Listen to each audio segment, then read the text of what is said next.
वार का कारण क्या है ये भी हम आपको अब बताएंगे। पूरी तरह से लोग गाजा में और फिलिस्तीन में फंसे हुए हैं। ये इस हॉस्पिटल की कहानी नहीं है बल्कि सभी हॉस्पिटलों की यही कहानी है और पूरी तरह। जय हिंद दोस्तों, इजराइल फिलिस्तीन वार को 2 हफ्ते से ज्यादा होने को है और वहाँ के हालात बहुत ज्यादा बद से बदतर होते जा रहे हैं। इस बात का अंदाजा हम इस बात से लगा सकते हैं कि 9 अक्टूबर से टोटल ब्लॉकेज लगा के इजराइल ने गाजा के ऊपर रखा हुआ है, फिलिस्तीन के ऊपर रखा हुआ है और इन सब के बीच में हॉस्पिटल्स में फ्यूल्स खत्म हो रहे हैं और हॉस्पिटल में ऑक्सीजन वगैरह खत्म हो रहे हैं। एक हॉस्पिटल के एक सर्जन ने बताया, महमूद साहब ने बताया बीबीसी को अपने रिपोर्ट में कि उनके हॉस्पिटल में जितने पेशेंट हैं उन सब के लिए सिर्फ एक दिन का 9 अक्टूबर को उन्होंने ये बताया कि सिर्फ 1 से 2 दिन का हमारे पास जरूरियात के सामान मुहैया है।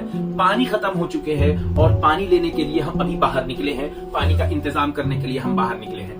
UNRW ने भी बताया कि पानी बिल्कुल खत्म होने के कगार पर है, कहीं से कोई रिलीफ आने की कोई भी उम्मीद नहीं है। और इन सारी चीजों के बीच में एक बात आपको ये मेंशन करता चलूं कि 3000 से ज्यादा लोग वहां अभी तक मारे जा चुके हैं। और इस गाजा की बात करें तो गाजा एक छोटे सा शहर है, लगातार बमबारी फिलिस्तीन के गाजा शहर में ज्यादातर बमबारी हो रही है। तो गाजा शहर एक छोटा सा शहर है, उसका अंदाजा आप इस बात से लगा सकते हैं कि दिल्ली का 1/4 एरिया से भी कुछ कम एरिया आ रहा है। 361 स्क्वायर किलोमीटर के अंदर में वो आ रहा है एरिया। इसमें 23 लाख से ज्यादा लोग रहते हैं, नॉट फॉर 23 लाख से ज्यादा लोग वहां रह रहे हैं। और कितना कंजेस्टेड है जगह और किस तरह से लोग वहां अपनी जिंदगी गुजार रहे हैं। एक रिपोर्ट के मुताबिक ये बताया जा रहा है कि मतलब वार से पहले इजराइल के परमिशन के बगैर आप शहर छोड़ के कहीं बाहर भी नहीं जा सकते। तो इसको एक तरह से आप खुला हुआ जेल ही समझ लीजिए, जिसमें आपको ऑक्सीजन, खाने पीने और जिंदा रहने की परमिशन है, बाकी कोई चीज करने की अपने आप से परमिशन नहीं है। तो ये हालत है गजा और फिलिस्तीन का। आगे हम आपको बता रहे हैं फिलिस्तीन और गजा के बारे में। एक नसीर हॉस्पिटल के डॉक्टर ने बताया कि उनके हॉस्पिटल में टोटल 65 कैंसर पेशेंट है जिनको उनकी दवाइयां मुहैया नहीं हो पा रही है और 100 से ज्यादा वेंटिलेटर पे पेशेंट है, उनको दवाइयां और उनका फ्यूल खत्म होने की वजह से, फ्यूल खत्म होने वाला है 1 से 2 दिन के अंदर में, तो उनको ऑक्सीजन नहीं मिल पाएगा, वेंटिलेटर नहीं चल पाएगा। तो वो सारे लोग बगैर इलाज के कह लीजिए कि एक तरह से वो सारे के सारे लोग मारे जाएंगे। ये सिर्फ 1-2 हॉस्पिटल की कहानी नहीं है बल्कि सभी हॉस्पिटलों की यही कहानी है और बुरी तरह से लोग गाजा में और फिलिस्तीन में फंसे हुए हैं। इस वार का कारण क्या है ये भी हम आपको अब बताएंगे। 7 अक्टूबर को इजराइल के ऊपर हमला किया हमास ने और उसके जवाब में लगातार इजराइल फिलिस्तीन के ऊपर हमला किया जा रहा है और टोटल ब्लॉकेज लगा करके रखे हुआ है फिलिस्तीन के ऊपर और लगातार हमास पे और फिलिस्तीन के बाकी शहरों में लगातार हमला किया जा रहा है। और टोटल ब्लॉकेज लगाने की वजह से ना वहां दवाइयां आ पा रही है, ना किसी तरह का कोई रिलीफ आ पा रहा है और इतने ज्यादा हमला कर रहे हैं कि यहाँ तक कि हॉस्पिटल को भी उन्होंने नहीं छोड़ा, हॉस्पिटल पे भी बमबारी की, स्कूलों पे भी बमबारी की। इसको खंडित करते हुए बहुत सारे लोगों ने, बहुत देश के प्रधानमंत्री और वहां के राष्ट्रपति ने इस बात को खंडन किया है और लोगों ने यह कहा है कि यह भी किसी एक आतंकवाद से कम नहीं है। रीजन ये है कि आप एक आतंकवाद बोल करके और कि एक आतंकी हमला है और इस बात को बोल करके आप फिलिस्तीन बेगुनाह को, फिलिस्तीन वालों को, गजा वालों को आप मार रहे हैं, हॉस्पिटल पे बमबारी कर रहे हैं, स्कूलों पे बमबारी कर रहे हैं और ये सब कुछ एक आतंकवादी हमले से कम नहीं है। इन सबके बीच में एंट्री ले लिया हिजबुल्लाह ने और उनका एंट्री इतना खतरनाक है कि हिजबुल्लाह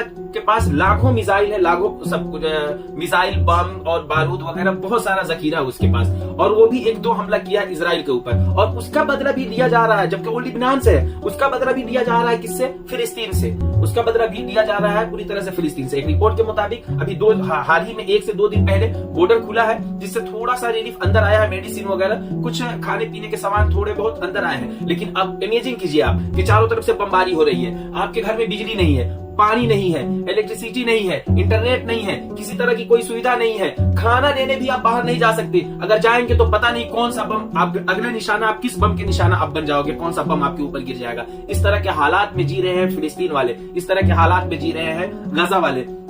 और इन सब के बीच में एक बात आप एकदम सबसे ज्यादा पॉइंट करने वाली जो बात है वो ये है कि क्या इजराइल को इस हमले के बारे में पता था या नहीं। इजराइल को इस हमले के बारे में पता था या नहीं, ये सबसे बड़ी बात है। इस बात को नोट करने वाली है कि उसको अगर पता था तो फिर उसने रोका क्यों। 22 हॉस्पिटल है टोटल गाजा में और 11 लाख लोग वहां रहते हैं। एक रिपोर्ट के मुताबिक वहां से कुछ 6 लाख लोग वहां से निकल चुके हैं गाजा से, जबकि एक चिट्ठी वहां से इजराइल के द्वारा गिराया गया गाजा में कि अगर आप अपने जान की सलामती चाहते हो तो आप नॉर्थ छोड़ करके साउथ में चले जाए। साउथ में लगभग 11 लाख में से 6 लाख लोग जा चुके हैं, 5 लाख लोग अभी भी वहां हैं। इस 22 हॉस्पिटलों का भी पकड़ ले तो उस 22 हॉस्पिटल में नहीं करके 5 से 6 हजार एक हॉस्पिटल का, अगर एवरेज 1000 लोग भी पकड़ते हैं तो 6 से 7 हजार लोग ऐसे हैं जो नहीं चल सकते, अपाहिज है या हॉस्पिटल में वेंटिलेटर पे है या किसी तरह से जो जूझ रहे हैं। बहुत सी औरतें हैं जो गर्भवती है, वो वहां से नहीं निकल सकती है, छोटे छोटे बच्चे हैं। और ज्यादातर इस फिलिस्तीन के अंदर 60 जो जितने भी पॉपुलेशन है 60% बच्चे और औरतें हैं। 47% तो सिर्फ बच्चे हैं और औरतें मिलाकर 60% प्लस हो रहा है, औरत और बच्चे हैं। और वो औरत और बच्चे कैसे यहाँ आएंगे, कैसे? और इसकी गारंटी नहीं है कि आप नॉर्थ से साउथ में आ जाए तो आप बच जाएंगे, बिल्कुल नहीं, एकदम नहीं बचेंगे, क्योंकि वहां भी लगातार हमला किया जा रहा है, जगह जगह पे हमले किए जा रहे हैं।